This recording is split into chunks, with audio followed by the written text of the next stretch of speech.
Il pronto soccorso dell'ospedale di Monfalcone ha una nuova sala d'attesa. Il corpo fabbrica donato dall'associazione Dinamici, installato nel 2023 e posizionato all'esterno dell'edificio principale, è stato oggetto di manutenzione straordinaria interna ed esterna, sia a livello edile che impiantistico, per rendere gli ambienti maggiormente confortevoli per gli utenti. È sicuramente un'occasione importante, tra l'altro questo ospedale che è riconosciuto come nella nostra programmazione come una delle strutture che risponderà all'elemento dell'urgenza,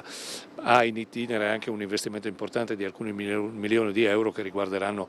tutta l'area destinata al sistema d'emergenza anche per la sua collocazione geografica. Quindi è un altro passo avanti, sono tanti piccoli passi avanti che vanno nel tentativo di recuperare terreni persi, scelte non fatte nel corso degli anni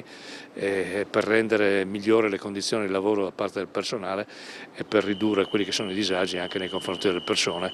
La progettazione ha previsto circa 40 posti a sedere, servizi igienici dedicati direttamente fruibili dalla sala, evitando quindi di indirizzare l'utente verso i servizi all'interno della struttura ospedaliera. Il piano di calpestio del fabbricato è stato impostato alla stessa quota del pavimento dell'ospedale, garantendo un collegamento senza barriere architettoniche. È un po' di anni che noi cerchiamo di investire, oltre che nelle professionalità, nei medici, negli infermieri, nei tecnici, anche negli ambienti.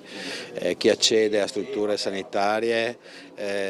ha bisogno di trovare anche degli ambienti confortevoli, quindi puntare sulla umanizzazione è importante, soprattutto anche in quelle aree di emergenza dove a volte l'attesa è molto importante, quindi anche la percezione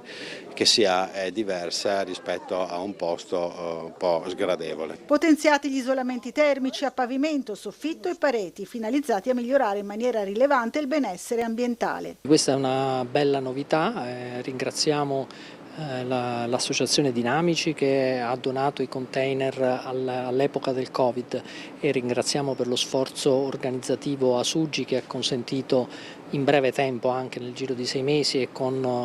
un impatto economico anche ridotto, diciamo, non esorbitante, di riutilizzare questi container, di rivalorizzarli e di dare vita a una nuova sala d'attesa che è sicuramente molto più confortevole e che consentirà all'utenza di Monfalcone di avere una percezione diversa. La sala d'attesa del pronto soccorso sicuramente, come ho già detto, sarà utile alla popolazione, ma renderà anche